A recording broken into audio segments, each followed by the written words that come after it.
नमस्कार। इस Deepawali special video में आप सभी का स्वागत है और आप सभी को दीपावली की बहुत बहुत हार्दिक शुभकामनाएं। आज हम दीपावली सेलिब्रेट करेंगे। हमारी भारतीय संस्कृति, वैदिक संस्कृति बड़ी ही महान है। वो हर वक्त मनुष्य के सुख आनंद के बारे में सोचती है। हम सदैव उत्साहित रहे और हमारा जीवन चैतन्यमय हो, इसलिए पूरे साल भर हमें कुछ ना कुछ त्यौहार दिए हैं। त्योहारों के कारण हम खरीदारी करते हैं, घर की और हमारे परिसर की साफ सफाई करते हैं, डेकोरेशन करते हैं, व्रत पाठ पूजा करते हैं। इसलिए घर में, बाहर और मार्केट में खुशी का वातावरण रहता है। फेस्टिवल्स हमारे जीवन की बोरियत को ब्रेक लगाते हैं और एक दूसरे के प्रति भाव बढ़ाते हैं, प्रेम बढ़ाते हैं।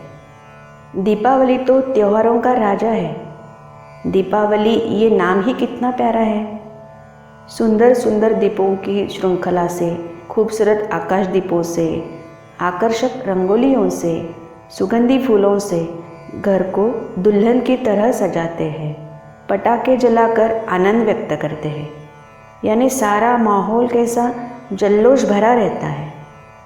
हम खुद को भी सद्गुणों से, सत्कर्मों से, सदाचरण से और सच्ची मधुर वाणी से डेकोरेट करेंगे।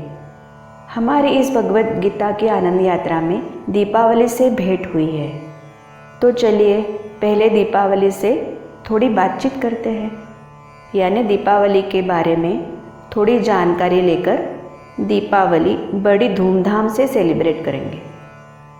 वसुबारस, धनतेरस, नरक चतुर्दशी, लक्ष्मी पूजन, बलि प्रतिपदा या पाड़वा और भाई दूज ऐसे रोज उत्सवों की बौछार यानी दीपावली। दीपावली के हर दिन का एक विशेष महत्व है। वो जानकर दीपावली मनानी है। सिर्फ अच्छे अच्छे व्यंजन और मिठाइयाँ खाना, पटाखे जलाना, इतना ही दिवाली का महत्व नहीं है। वसुबारस को गाय और उसके बछड़े की पूजा करनी है। धनतेरस को नई चीज़ें या सोना खरीदने का रिवाज है, यानी वैभव को, लक्ष्मी को आमंत्रित करना है।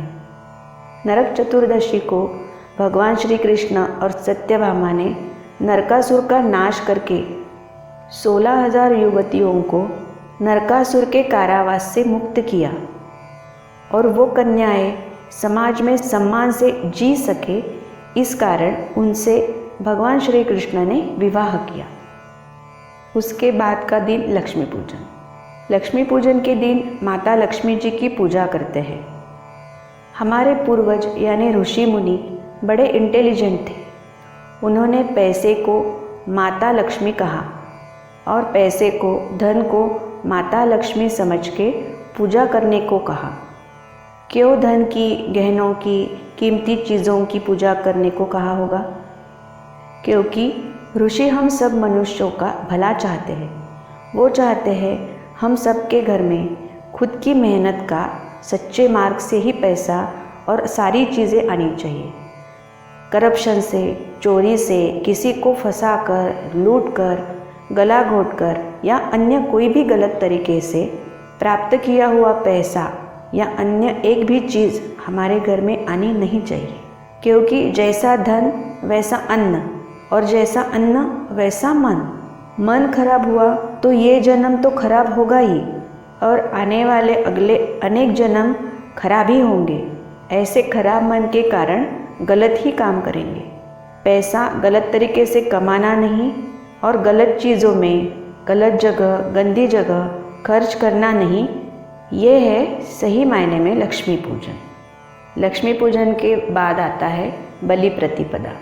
भक्त प्रहलाद का पोता राजा बलि के नाम से बलि प्रतिपदा जानी जाती है। भक्त प्रहलाद की तरह वो नारायण के भक्त नहीं थे, यानी राजा बलि भगवान को मानता नहीं था। उसने तत्कालीन समाज व्यवस्था बिगाड़ी थी। विष्णु के वामन अवतार में वामन ने बहुत मेहनत करके जनजागृति की। वामन कश्यप ऋषि और अदिति का पुत्र है। घर घर जाकर वामन ने लोगों को सांस्कृतिक विचार दिए। इस तरह बहुत काम करके वामन लोकप्रिय होके विराट हुआ और राजा बलि से वामन ने 3 पग भूमि मांगी। 3 पग भूमि यानी 3 शर्तें। वामन ने बलि से पहली शर्त रखी कि शिक्षण संस्था ब्राह्मणों के हाथ सौंपी जाए। दूसरी शर्त ये थी कि राज्य कारभार ईश्वरवादी क्षत्रियों के हाथ में आए। और तीसरी शर्त रखी, धंधा, व्यवसाय, रोजगार ईश्वर को मानने वाले सात्विक लोगों के हाथ में दिया जाए। यही है 3 पग भूमि। वामन के साथ बहुत बड़ा जनसागर था, इसलिए बलि को ये 3 शर्तें स्वीकारनी पड़ी। उसके बदले भगवान ने उसे बहुत सारा धन संपत्ति देकर दक्षिण में सूतल में भेजकर राजकैदी बनाकर नज़र कैद में रखा। भगवान श्री कृष्ण ने इंद्र पूजा यानी सत्ताधीशों की पूजा छोड़कर गोवर्धन पूजा करने का आदेश दिया। तब से इसी दिन यानी कार्तिक शुक्ल प्रतिपदा को गोवर्धन उत्सव और अन्नकूट करने की प्रथा है। गाय का महत्व भगवान श्री कृष्ण ने खूब बढ़ाया है। गोवर्धन पूजा का महिमा समझाकर उसने गोकुल में दूध, दही, मक्खन, घी की समृद्धि लाई है। गो के अनेक अर्थ हैं। सर्वोपनिषदो गावो, इस दृष्टि से उपनिषद भी गाय है। गाय जैसी बहुगुणी है वैसे उपनिषद है। सर्वोपनिषदो गावो दुग्धा गोपालनंदनः पार्थो वत्स सुधीर्भोक्ता दुग्धं गीतामृतं महत्। अर्थात उपनिषदों के विचारों का ही दोहन करके भगवान श्री कृष्ण ने भगवद गीता रूपी दूध विश्व को पीने के लिए दिया है। भाई दूज और रक्षाबंधन ये दोनों ही उत्सव बहन भाई का बड़ा मधुर रिश्ता दर्शाते हैं और ये दोनों उत्सव समझाते हैं कि स्त्री की रक्षा करो और समस्त स्त्री जाति की ओर भद्र दृष्टि से, मंगल दृष्टि से और पवित्र भावना से देखो। इस तरह हर दिवाली अर्थ समझकर मनाएंगे तो हमारे जीवन में रोज ही दिवाली होगी। तो चलिए रोज ही दिवाली मनाएंगे। अब आज का श्लोक सीखेंगे। ओम श्री परमात्मने नमः। अथ द्वितीयोऽध्यायः। श्री भगवानुवाच प्रसादे सर्वदुःखानां हानिरस्योपजायते प्रसन्नचेतसो ह्याशु बुद्धि पर्यवतिष्ठते। अर्थात अंतःकरण को, चित्त को प्रसन्नता प्राप्त हुई तो सब दुखों का नाश होता है और प्रसन्न चित्त वाले की बुद्धि शीघ्र ही सब बातों से निवृत्त होकर एक परमात्मा में ही उत्तम प्रकार से स्थिर हो जाती है। ये इस श्लोक का अर्थ है। पिछली बार हमने देखा है कि प्रसाद यानी खाने का प्रसाद नहीं, प्रसाद यानी प्रसन्नता। अच्छा खाना पीना, धन, वैभव, इसी को हम सामान्य लोग प्रसाद समझते हैं और ये सब कुछ मिला तो ही प्रसन्न होते हैं। लेकिन स्थितप्रज्ञ अलग ही होता है।